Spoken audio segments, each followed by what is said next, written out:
مصطفى مصطفى متبع للصفا.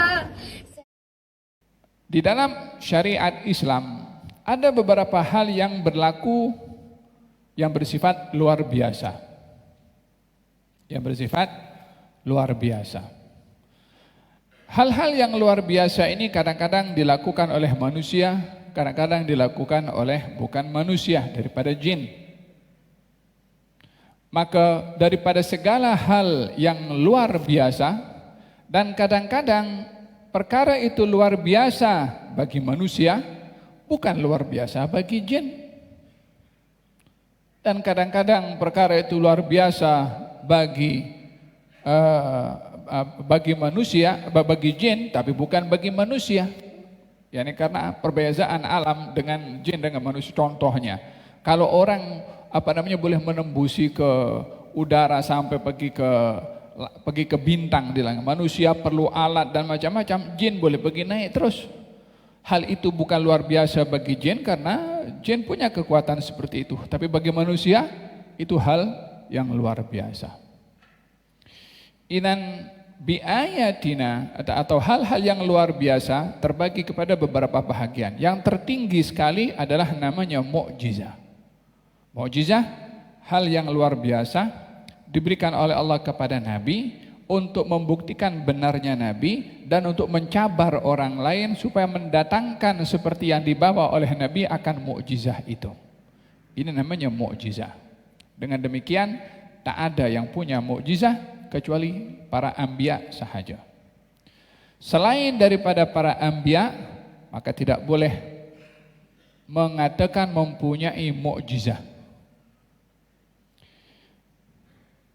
Yang kedua adalah karamah. Karamah ini hal yang luar biasa, berlaku kepada seseorang yang dekat dengan Allah, yang istiqamah, wali min awliyaillah. Seperti yang berlaku di dalam Al-Quranul Karim, datangnya makanan ke bilik Siti Maryam, sementara Siti Maryam tak keluar dari biliknya, ada makanan di situ. Seperti Allah kisahkan dalam Quran. Seperti berlaku kepada seorang ahli kitab, anak murid Nabi Sulaiman, yang berjaya memindahkan singgasana Ratu Balqis daripada Yaman pergi ke Sabah, daripada Yaman pergi ke Palestin. Itu hal yang luar biasa, tetapi berlaku kepada wali min awliyaillah, bukan Nabi. Apa perbezaan antara hal luar biasa pada Nabi dan hal luar biasa pada wali?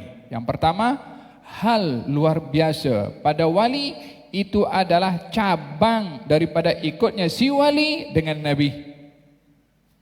Kalau si wali tak ikut Nabi, maka bukan keramat, walaupun dia boleh menampakkan luar biasa. Oleh sebab itu dikatakan oleh Junaid bin Muhammad, kalau kamu nampak orang berjalan di udara, terbang. Luar biasa atau tidak? Luar biasa, boleh terbang. Atau berjalan di atas lautan, tak tenggelam. Luar biasa atau tidak? Luar biasa. Kamu jangan percaya dulu.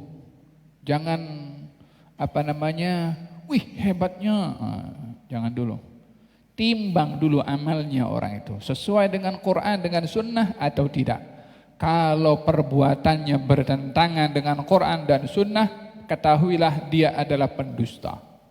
Hatta terbang di udara, hatta jalan di atas air, tak tenggelam, hatta pakai songkok, hatta pakai jubah, bukan ukuran.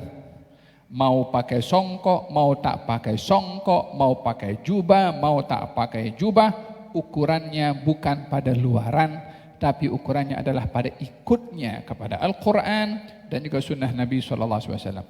Adakah mungkin orang itu nampak luar biasa seperti terbang di udara atau jalan di atas air? Apanya yang tidak mungkin? Namanya hal luar biasa. Apa yang dikatakan tidak mungkin? Bukankah di dalam syariat kita diberitahukan bahwasanya Abu Hurairah pernah ikut dalam peperangan dan berjalan di atas air bersama dengan sahabat-sahabat Nabi yang lainnya tanpa tenggelam? Sayyidina Abu Hurairah yang cerita sendiri ketika ingin menyeberangi lautan dan tidak ada perahu, dia berdoa kepada Allah Subhanahu wa taala bersama dengan ketua panglima perang waktu itu menyeberangi lautan tanpa tenggelam. Tidak basah pun, ada barang mereka yang jatuh tengah laut, mereka patah balik ambil barang itu, tak basah pun, apa susahnya? Bukan perkara yang susah bagi Allah Subhanahu wa taala untuk menganugerahkan kepada sesiapa yang dikehendaki oleh Allah Subhanahu wa taala. Ashabul Kahfi tidur 300 tahun lebih, la makan wala minum wala apa, tidur aja. Siapa yang jaga anggota badannya, jantung bergerak 300 tahun? Masa itu tak ada orang punya umur sampai 300 tahun? Bukankah perkara luar biasa? Luar biasa. Tak ada yang mustahil bagi Allah untuk berlakunya hal-hal yang luar biasa. Faham? Ukurannya itu bila yang dinampak pada orang itu hal yang luar biasa, orangnya istiqamah, orangnya jaga perintah dan larangannya Allah Subhanahu wa taala, perintahnya dilakukan, larangannya ditinggalkan, nampak luar biasa daripada dia. Doanya mustajab contohnya. Atau orang datang kepada dia didoakan, dia boleh berjalan, awalnya dia tak boleh berjalan contohnya. Adakah ini bahagian daripada keramat? Ya, ini bahagian daripada keramat kalau orangnya istiqamah. Tapi dia bukan menjadi cabaran seperti seperti mukjizah. Mukjizah cabaran kepada yang lain untuk mendatangkan sepertinya. Seperti mukjizah Nabi Musa, tongkat. Nah, coba datangkan seperti Nabi Musa. Itu para penyihir dia boleh jadikan tali itu jadi ular. Bukan tali jadi ular, tapi mata orang disihir nampak tali macam ular. Talinya tetap tali, orang nampak ular. Ya kan? Kadang-kadang apa itu kan orang kalau sudah dalam keadaan ilusinasi, tahu ilusinasi? Ya kan? Orang kalau sudah tengok film hantu, lepas itu dia jalan malam-malam, kanan kiri kelapa sawit contohnya, kan? Dia terbayang dengan apa dia tengok, nampak tuh benda putih lalu depan, padahal awan lalu depan situ. Jadi terbayang dengan apa yang dia pikirkan sebelumnya. Jadi hal yang luar biasa pada wali diukur dengan istiqamahnya si wali itu. Dan sesungguhnya hal-hal bersifat keramat ini bukanlah hal yang menjadi keutamaan bagi si wali itu sendiri. Orang menjadi wali bukannya dicari keramat, tapi yang dicari itu adalah anugerah yang Allah kasih kepada dia. Oleh sebab itu kalau orang nak jadi wali karena menjadi keramat, dengan memahami arti keramatnya lah, orang memahami kalau keramat supaya orang datang kepada dia, minta doa kepada dia, niatnya tak betul dalam hal ini. Kadang-kadang si wali itu pun juga tak tahu kalau dirinya wali, sebab dia tak peduli dengan kekeramatan itu semua. Yang diukuran adalah istiqamahnya dia dengan Allah Subhanahu wa taala. Sehingga kata sebagian ahli al-arifin, orang yang dia yang dekat dengan Allah dan diberi keramat hal yang luar biasa, macam budak kecil yang diberi gula-gula supaya seronok.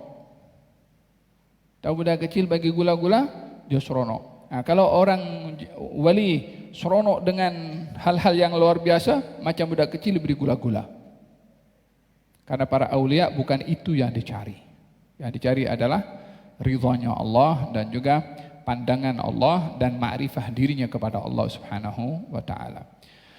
Ada hal-hal yang luar biasa bersifat namanya istidraj. Orang fasik banyak berbuat dosa tapi diberi kelebihan. Diberi hal yang luar biasa. Maka hal yang luar biasa kepada orang ini adalah istidraj. Hal yang luar biasa kepada orang yang fasik supaya dia bertambah fasik. Dan akan dihukum sehancur-hancurnya bila tiba waktunya. Ihanah, yang keempat daripada hal yang luar biasa adalah namanya ihanah. Ihanah itu menghina. kepada orang yang dinampakkan kepadanya hal yang luar biasa. Contohnya orang mendoakan supaya ini hujan turun lebat. Doakan supaya hujan berhenti, didoakan hujan makin lebat. Atau perigi yang kering, hanya tinggal sikit airnya, doakan supaya banyak, didoakan makin habis. Seperti berlaku kepada Musailamatul Kadzdzab. Musailamah dia mengaku nabi. Katanya, ya wahai nabi, katanya pengikutnya lah, itu Muhammad dia doakan perigi, awalnya sikit, didoakan diludahi dia jadi banyak. Kita punya air pun sikit sekarang ni, coba doakan kalau engkau nabi tunjukkan supaya ini boleh jadi banyak, diludahi makin habis airnya. Seorang lagi mengatakan, wahai nabi, kata kepada Musailamah, itu Muhammad kasih ubat mata temannya yang sakit dan diubati sembuh. Sekarang mata kami ini sakit, kalau kamu nabi tunjukkan kalau mata kami boleh sembuh, didoakan dua-dua jadi buta. Ini namanya ihana, ditunjukkan hal di luar apa yang diinginkan untuk menghina kepada orang itu. Ada namanya sihir. Sihir itu juga bagian daripada hal yang luar biasa, menggunakan mantra-mantra tertentu, dan ini ada ilmunya. Orang ada asbab untuk orang itu boleh belajar ilmu sihir itu. Seperti mana dalam Al-Quran Allah nyatakan tentang ilmu sihir, tentang kisah Harut dan juga Marut. Wa ma yu'allimani min ahadin hatta yaqula innama nahnu fitnatun fala takfur. Dan seperti juga berlaku ilmu tukang sihir yang berlawan dengan Nabi Musa. Dia menyihir mata orang sehingga orang nampak tali itu macam ular. Tapi para penyihir itu nampak tali tetap tali.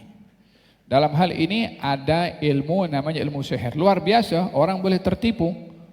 Dan waktu itu Nabi Musa ketika nampak tali itu berubah menjadi ular, bermakna ada kesan ilmu sihir itu hatta kepada Nabi Musa sendiri.